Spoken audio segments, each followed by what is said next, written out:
I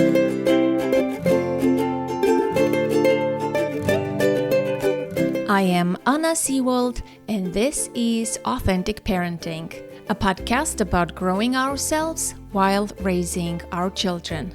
I'm a psychologist, educator, and parent coach. My mission is to end violence against children. Through my work and this podcast, I help parents break generational cycles of trauma, reconnect with their authentic selves, and raise emotionally healthy children. Together, we've built a global community of conscious parents who want something different for the next generation. Join us as we create a more peaceful, kind, and compassionate world. Today, from reactivity to responding, a 90-second reset. Hello, I am Jillian Pransky. I am the author of The Power of the Pause. I am now a yoga teacher and a mindfulness guide for 30 years. I'm the mother currently of a 23-year-old and a brand new pup, and I am really excited to be here together. Imagine that in just 90 seconds, you can step out of the stress loop and into a grounded, centered presence, able to meet whatever is happening with intention and compassion. In today's episode, my guest shares her LAR method, a simple, practical way to pause, reset, and respond with more intention, kindness, and clarity. If you are into mindfulness and meditation, this will especially resonate with you.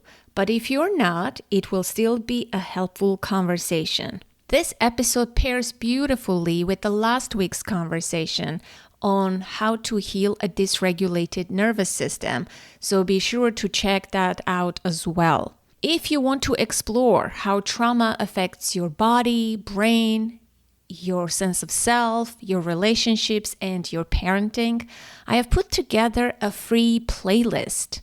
After interviewing so many world-class experts for over 10 years, I have curated a special playlist, 10 hand-picked episodes just for you to get started on this journey of healing and transformation. Download it today and start listening at authenticparenting.com/trauma kit.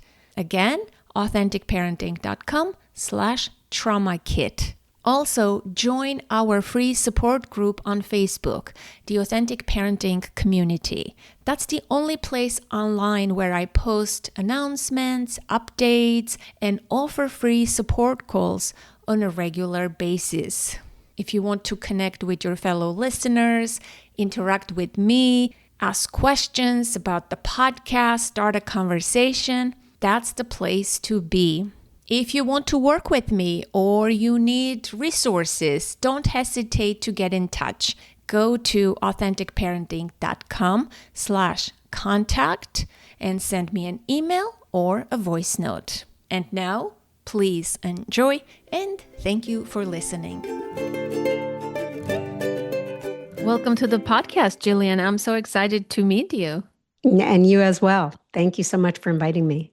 I know. I love the topic, the power of the pause, 90 seconds. That's very, very alluring, right? We all want the calm. I think we know the significance of pausing, but do we know how to do it correctly? I feel like many of us pause, but it's not the right type of pause, what you write and describe in the book and your whole method. Let's talk about the significance of pausing and what do you mean by pause, the power of the pause? Yeah, thank you. Thank you so much. That's a very important question.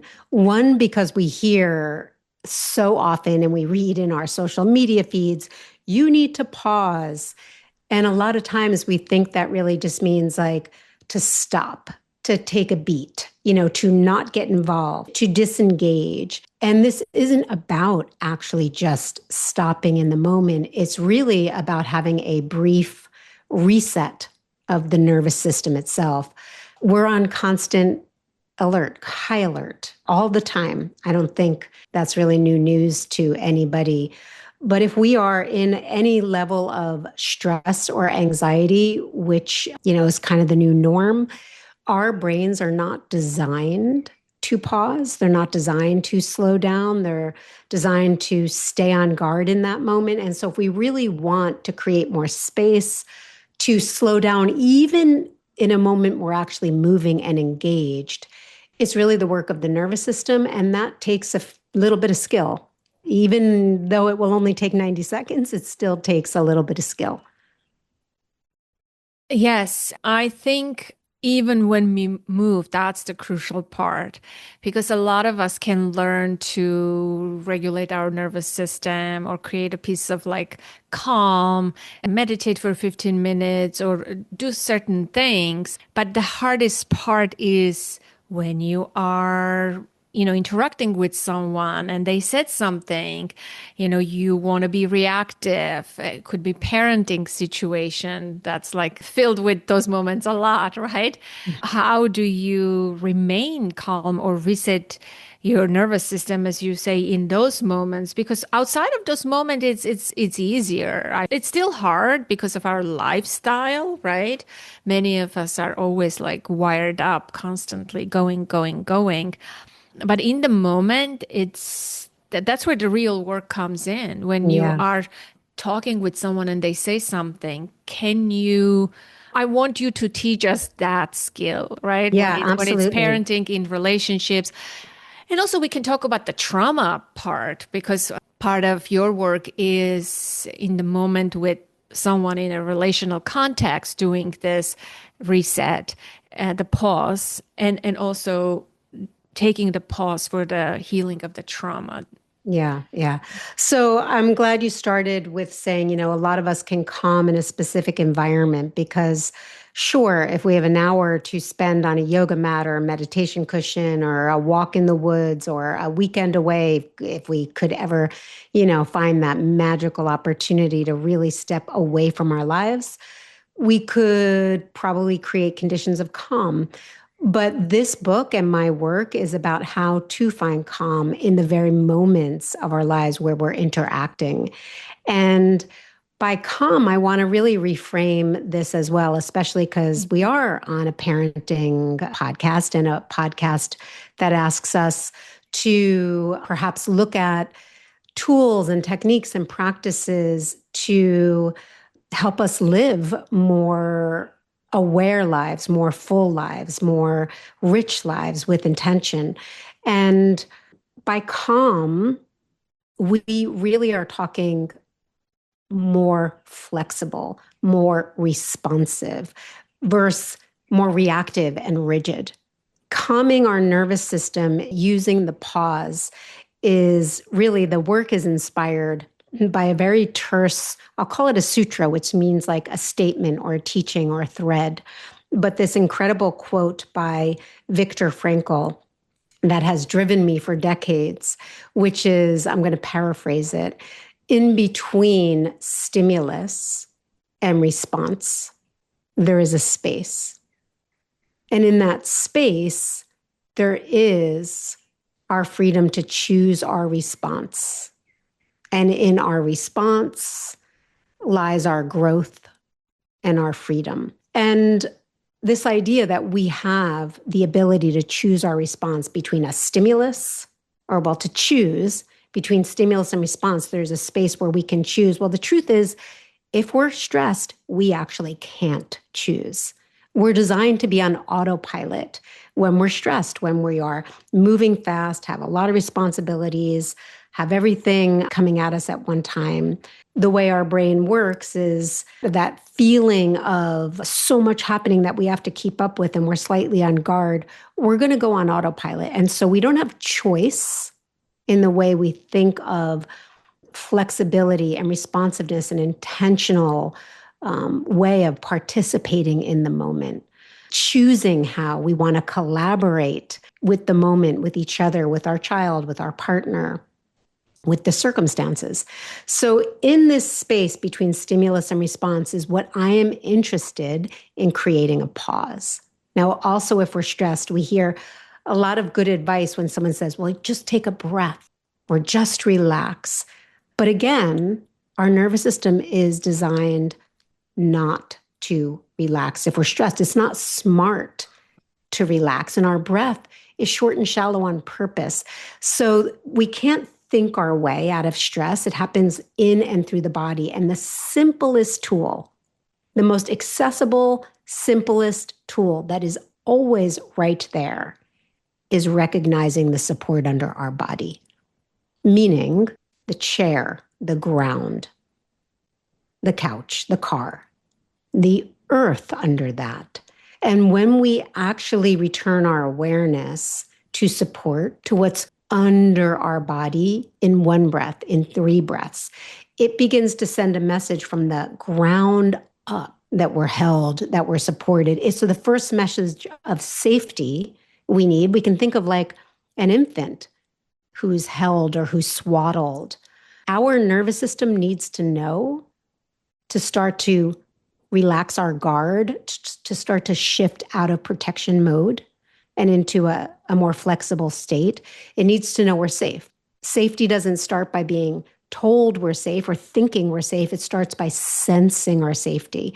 So learning a skill by practicing it pretty much all day long, setting your cell phone, with an alarm every 2 hours, doing it when you brush your teeth, doing it before a meal, doing it at a red light, doing it during a conversation.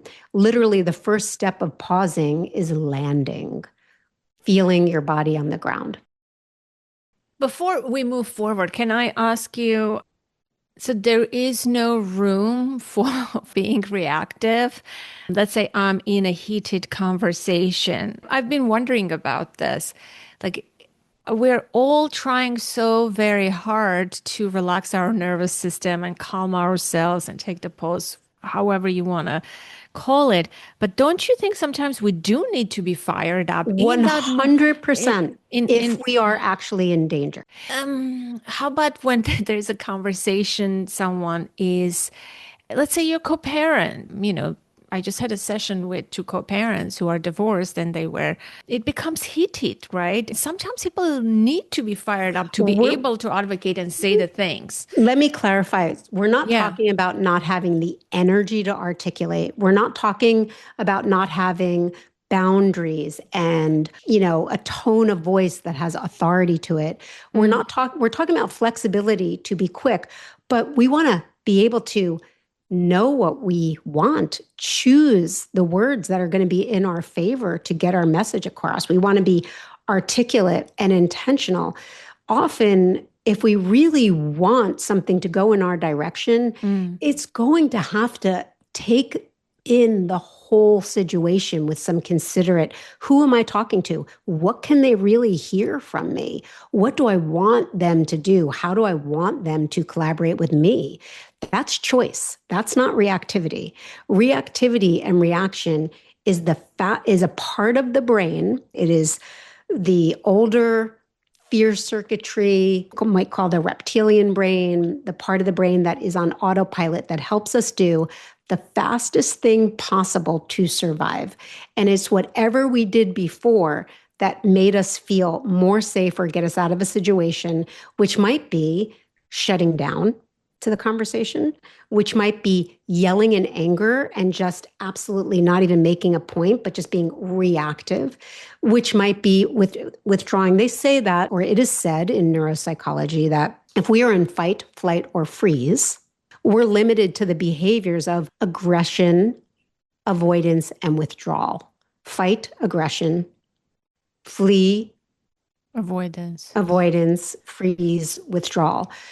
If we want to choose a behavior outside of one of those reactions, then we need a more flexible nervous system. We need to turn on the part of the brain that has big picture thinking, can choose our words on purpose.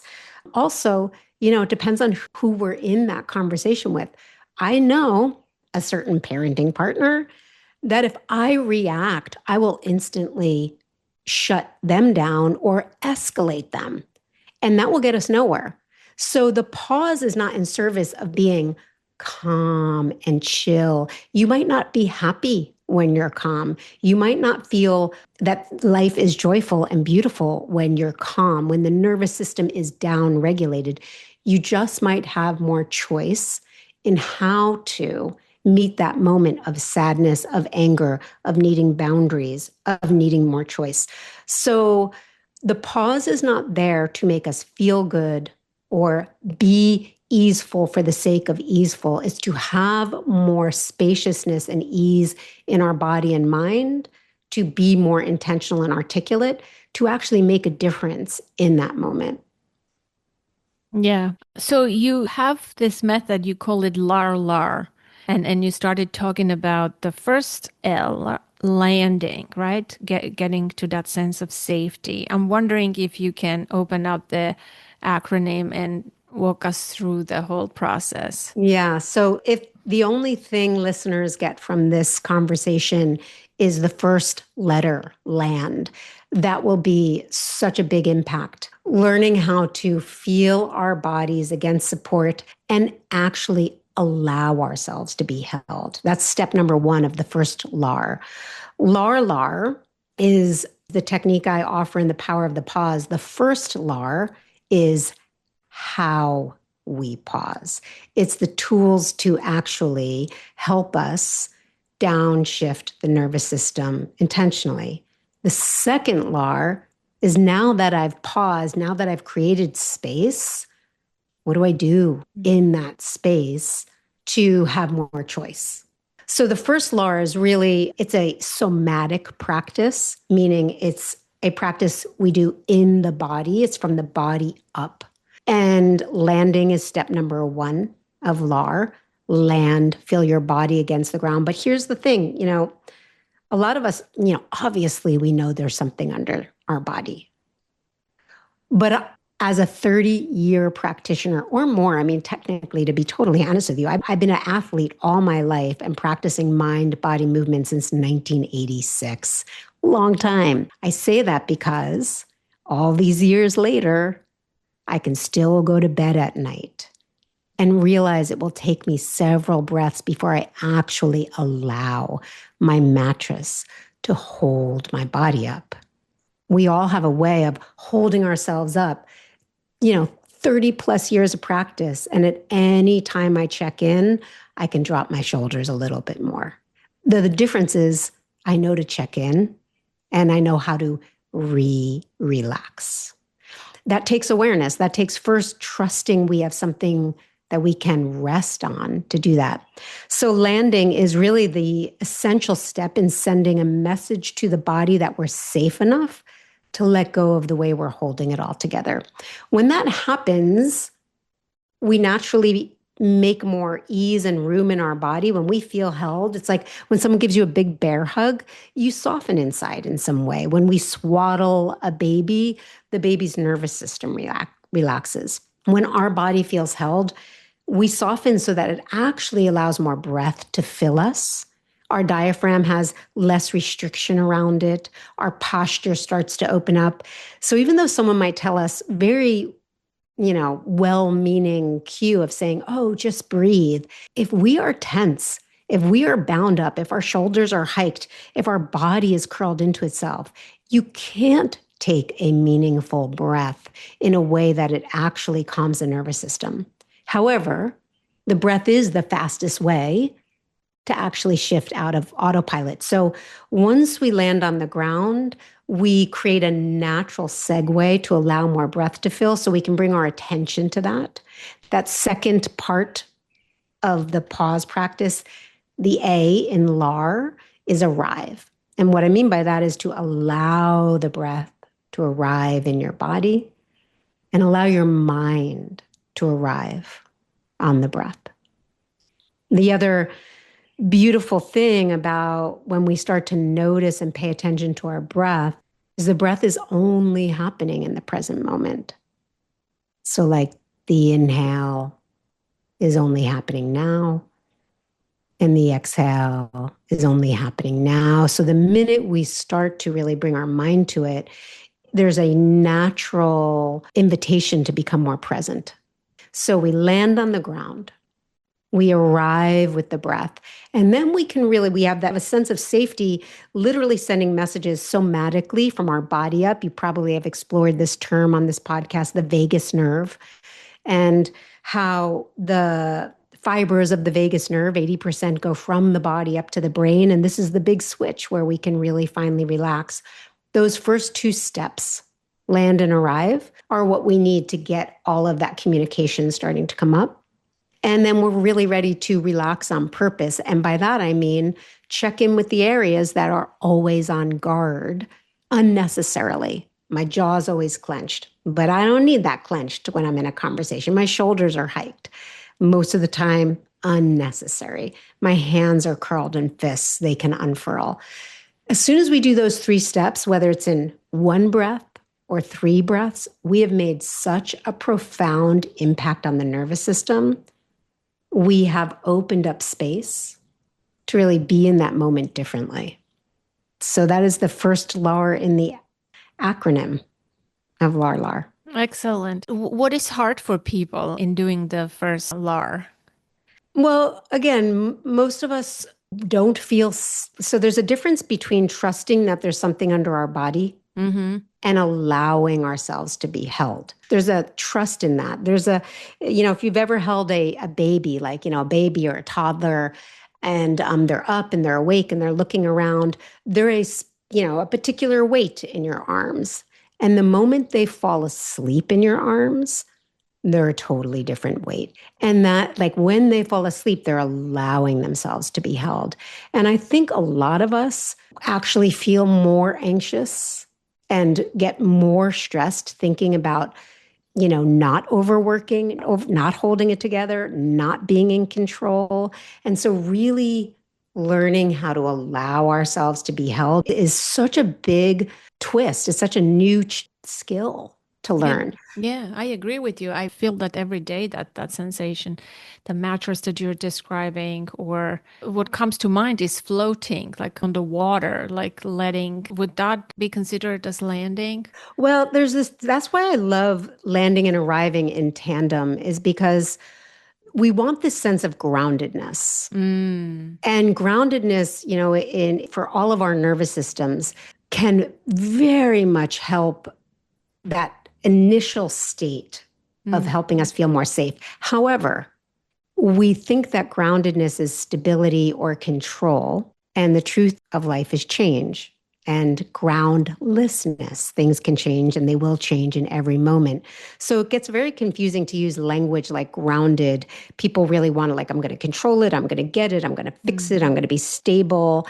So once we sense groundedness or land, which is a real centering, arriving on the breath is a fluidity. And so now you mentioned floating on water. The present is the ever new now. It has a natural fluidity to it. It's a constant new wave. And so there's this balance between staying centered and grounded enough so we can actually open to continual, easeful, be easy with continual change. So I wouldn't say that it's floating per se, but it is a little bit of both. Maybe it might be useful to take like 9 breaths together so you could feel, or 6 breaths together so you could feel the balance of these two. I'm pretty relaxed right now. As I'm listening to you, you have a yoga teacher's instructional voice, and it's very calming.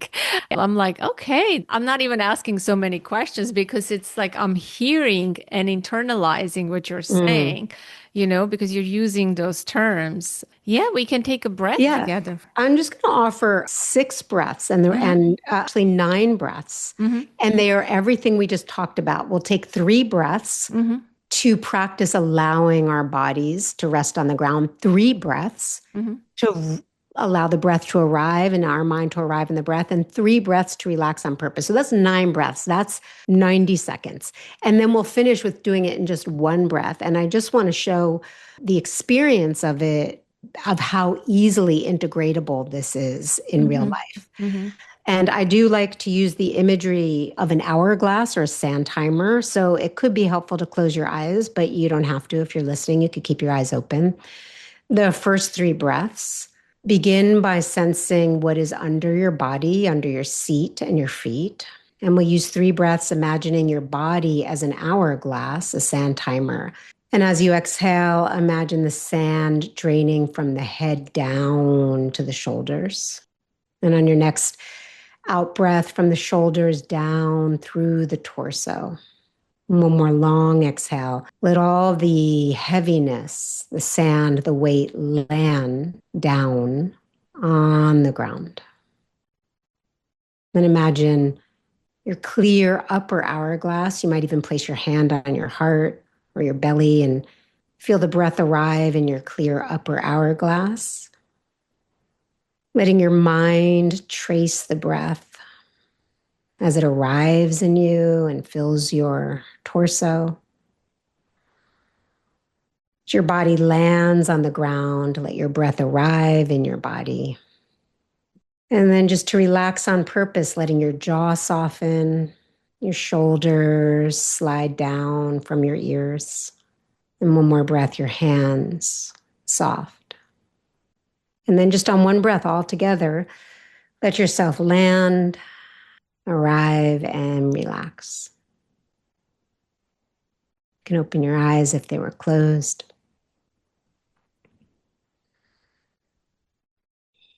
And let yourself just slide into the space around you.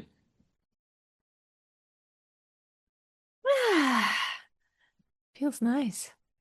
Yeah. So that's the long form. That's what we practice to get better at the skills. We could do, 9 breaths of landing, 9 breaths of arriving, 9 breaths of relaxing, or break it up 3, 3, 3. Eventually, in just 3 breaths, 1 breath to land, 1 breath to arrive, 1 breath to relax. That's 3 breaths that I do while I'm talking to my daughter. That's 3 breaths that I do while I'm talking to my husband, while I'm driving, while I'm on the grocery line, while I'm reading that email that is getting me really tense. It is when you do it regularly, whether it's in 3 breaths or 1 breath, you're training in something to be there for you when you need it. And, we're always training in something. We're training in whatever habit it is we're repeating. So if we practice that regularly, I promise, money back guarantee. I promise it becomes the new habit that at least when you feel yourself short of breath, tight in your body, getting reactive, oh yeah, there's the ground. Oh yeah, there's my breath. Oh yeah, I can drop my shoulders. And it opens up that space between stimulus and response. Not so that we're so calm we don't partake, but so we have more options, more responsiveness. I understand that. I know people who have who tell me that space between the stimulus and response is almost non-existent, Yeah. And I have also trained very hard to increase that through practicing and doing different things. I think that's the hardest part of like parenting. One of the biggest skills that I have worked on to cultivate. I was an impulsive child, I had a lot of trauma and things like that. So it's easy to just react and be in that state, right? That it's short, the space, the gap between stimulus and Mm-hmm. response. Like I've worked very hard to increase that. And I notice, wow, like I know the difference. Maybe age plays a role too. Yeah. Yeah. I am older and wiser. I'm not like my young teenage self and things like that. But I definitely know the difference. Some situations that could have affected me before, now I'm like, wow. And sometimes I'm impressed by my own way of being in the present moment when someone is confronting me or offending me or whatever. Like there's so many situations like the email you get and stuff like that. It's like, wow, some things I am able to, the email I get, in that moment, I take a walk, like I do other things too. But I think in a relational context, it serves me really well, which is very important to have that skill. Because if I get an ugly email, I can just go for a walk, call a friend, vent, and just that helps me a lot more. But when I am working with a client and they say something, or when two people are fighting and I am there witnessing, trying to mediate the situation in my work, or when someone says something, a partner, a child, like that's when I'm practicing this, restraining myself, not saying the first thing that comes to mind. Sometimes I say the things in my mind still, like the response that I want to say Yeah. while trying to breathe or ground. Or obviously I don't do it the way you do it, like I developed my own sort of shortcut, right? Yeah. But basically it's very similar. Yours is very cohesive and it's a method, but I know the value of it, how important it Yeah. is. So many conversations that could have gone wrong, or it's such a helpful skill to have. Yeah, yeah. Well, I want to say two things. First of all, so many conversations that could have gone wrong. Like, I'm going to back up to something after this, but like, they'll still go wrong. And the pause helps us have the capacity to even ask for a redo or ask for a reset, Yes. where instead of Yeah. like, just like letting that be the thing and continuing to stew on it, there's a certain compassion that also comes up because the chemistry changes when we pause. Not only the part of our brain that we have access to, but we're releasing different hormones when we get that shift down. So we are wanting to repair. So we don't have as much space between the conflict and the time we sort of come back to it. But I want to appreciate your share of two things of like that space being small and how, easy it is for us to react. And we have learned, thank God for neuroscience, because we have learned that that's not a character flaw or personality trait, that is like the true design of our brain. And I think there's something so healing about remembering there's nothing wrong with this. In fact, that is the smartest, quickest thing our brain can do, that it's designed to do to help us, withstand a fearful situation, whatever, not being okay means to us in that moment. And the other thing about there being that space between stimulus and response, listeners or people who start practice might really think of that space as actual time. And Hmm. sometimes we don't have time. We need to think so quickly, or we're in a very rapid, fast moving conflict. And we're not saying that space equals 30 new seconds or a minute of time where nothing's going to happen. It means your awareness opens, where you are simultaneously able to hear what you are saying as you are saying it. So you're not so caught up in reacting with your words on autopilot that they're coming out of your mouth, that you are your words and the energy is you in that moment. It's as if you can become a witness to the situation. You can become the bigger space. I like to think of it when we do the first LAR, we're aware of landing on the ground. The first thing I might say is keep 50% of your awareness on the ground while you spread 50% of your awareness to your breath. And so we're also practicing spreading our attention on these two things. And that is opening our attention to experience what's happening as it's happening, as it's happening. So we automatically have more choice in that space. And I think it's really important to consider that this really is something we're doing on the run, not stepping back until I have the right. We will never know what the right response will be. And we can't really pre think it. It really happens in the moment. And so giving ourselves more space as we're doing it is what I just want to point to. Yeah. Wow, so many things I can say. Developing that mindfulness and having that compassion is key. But I want to talk about like child development when the kids are young, because many of us, right, this is the human brain, right? It's designed that way. When we're under stress, those reactions happen, blah, blah, blah. We know that. That's one thing. But then there is the child development phase when children are young, and parents do have a role in shaping that system, helping co-regulate or be regulated themselves and teach emotion regulation as children grow. Because if we don't do that intentionally, our kids will grow up being like us because Yeah. no one taught this to us. We didn't have the regulated adults. And I know one of my friends is really great at this. And her kids are very different than the rest of the kids that I know. Her kids, the quality, the way they show up is different.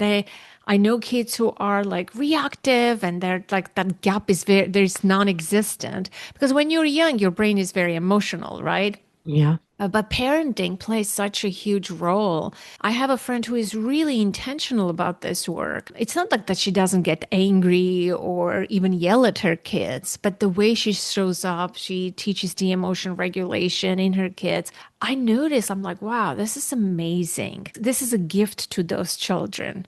They're gonna grow up and have that. That's how they're gonna show up in their relationships. You will still get triggered and there's things people say and do, but I think that fundamental neural wiring that when happens when the kids are young is so crucial, right? Especially like the first year of brain development or the first 3 years, the first 5 years is so crucial. I think many people who had trauma, abuse, or neglect, especially when they were young, this is why they have this type of brain.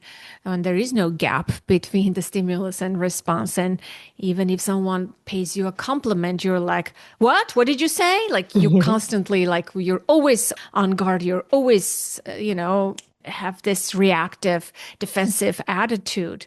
And it's like, wow, that's like, and yes, that person can grow up and do their own work. But I think I would love to raise children so that they have the skills of self-regulation from a young age, the emotion regulation. I'm wondering what you can say about that.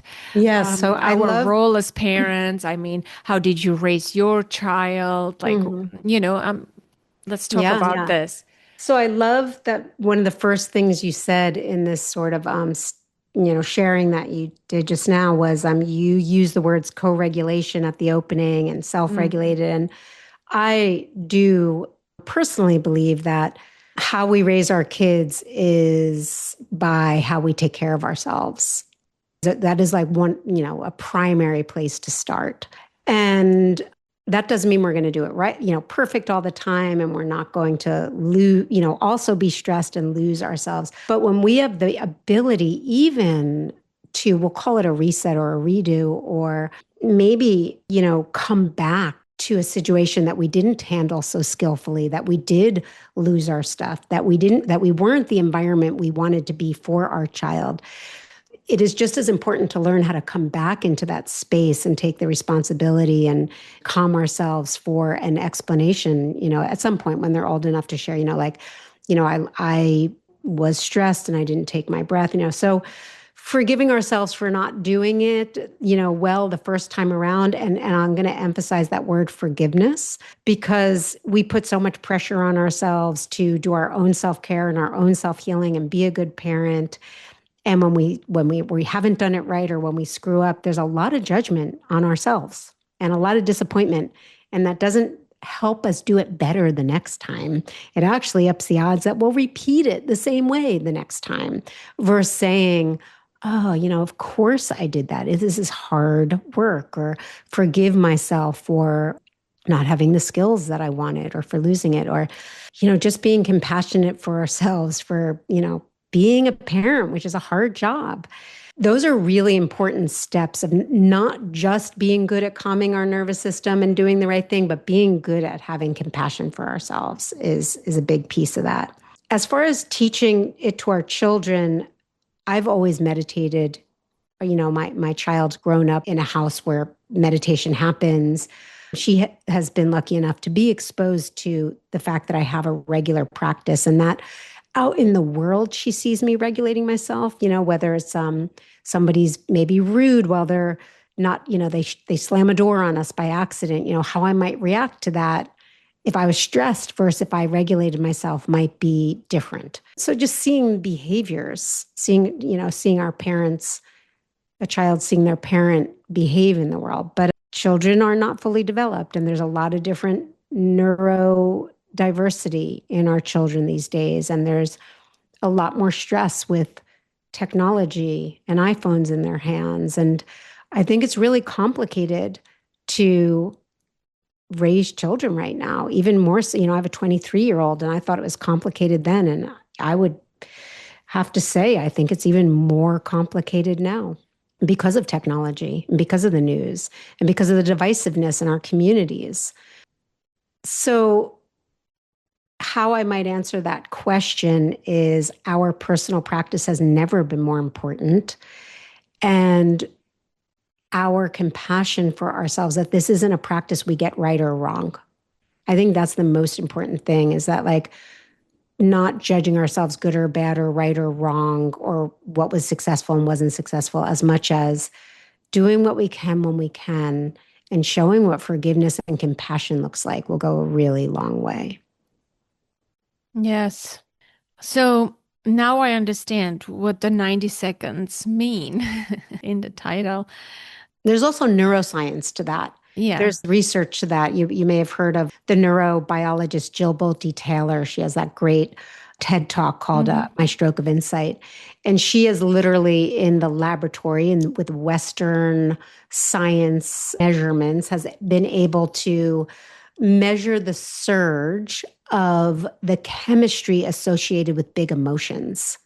So through blood chemistry tests, through, EEGs, EKGs, it's shown that when we have a big reactive emotion, a heightened sense of reactiveness, that emotion, if not stretched out by our judgment of it, our conversation with it, our interest in it, our storytelling about it, our, wanting to make sure that that's right kind of response to it, the chemistry will rise and fall in 90 seconds. And if we could pause long enough, 6 breaths, 9 breaths, while we're having a big emotion, that the surge of it will pass long enough for us to have that space to make another choice. So we're not making a choice directly, or we're not reacting directly to the emotion itself, but making a choice to the environment, to the other person, to ourselves in that moment, not being dictated by that moment necessarily.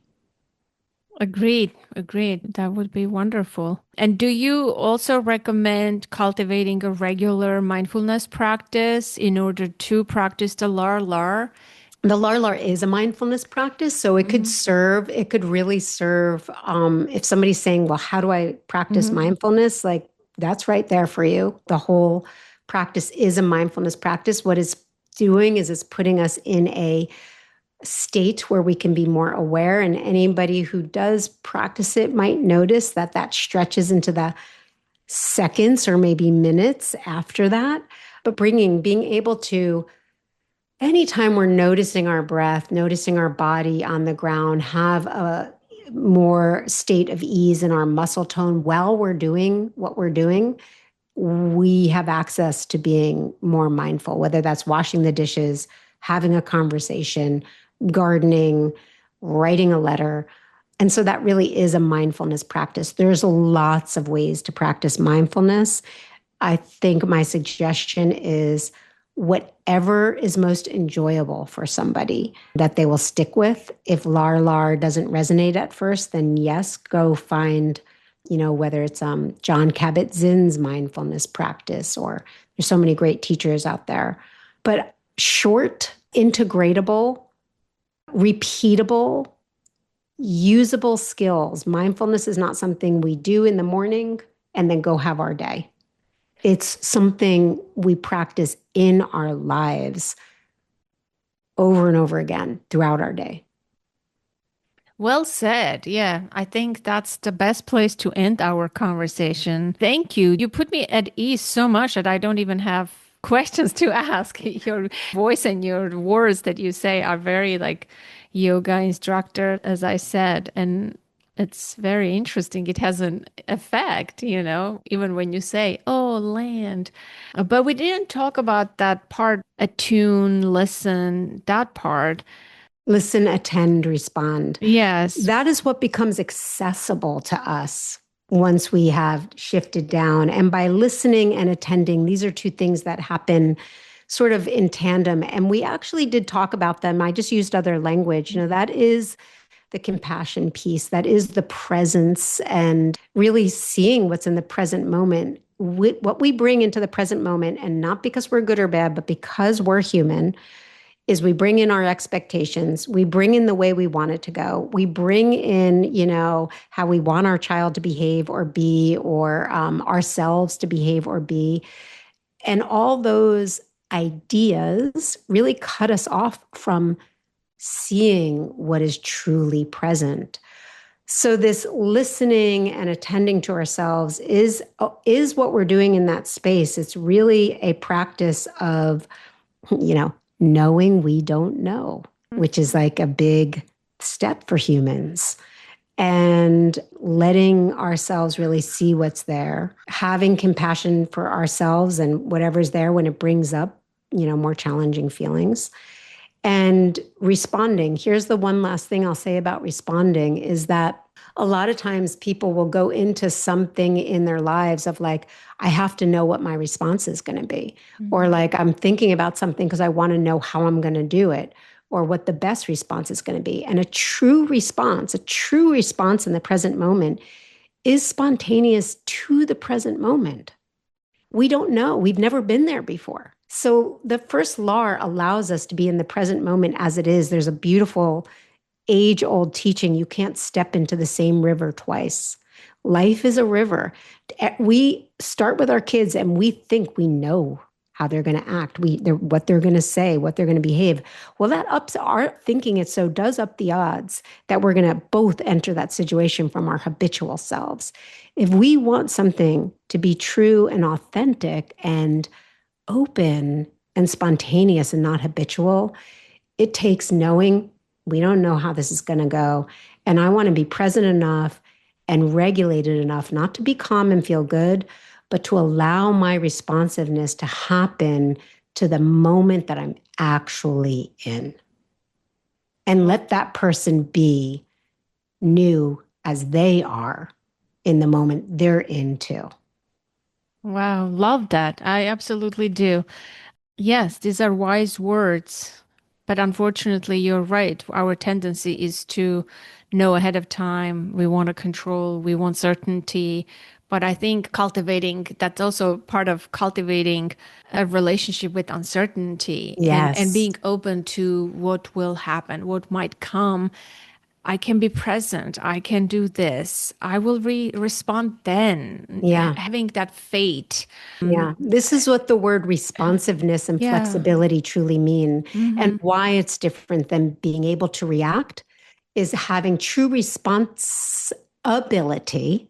Responsiveness is not something we can truly plan. We set conditions for, and then we allow ourselves to be guided by the moment we're actually in and our most clear self that we can bring to that moment.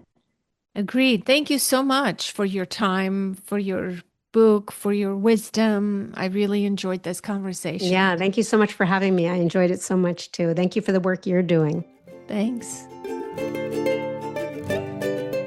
That concludes today's conversation, my dear listener, and I hope you found this episode helpful and inspiring. Be sure to hit that follow button so you don't miss future episodes, and take a moment to leave a rating and review. It really helps others find the show.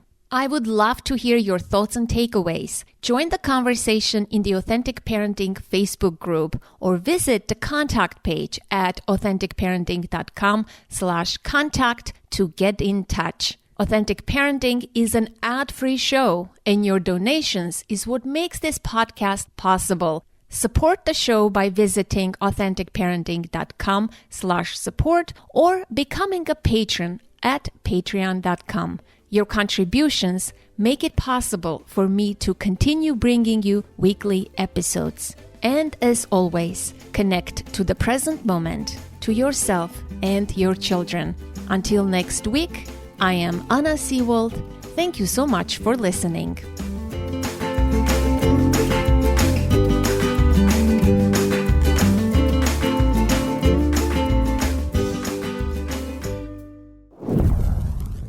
This episode was edited and produced by Ami Noor. If you need expert support to bring your dream podcast to life, from editing to full production, Ami Noor can help make it happen. You'll find his link in the show notes.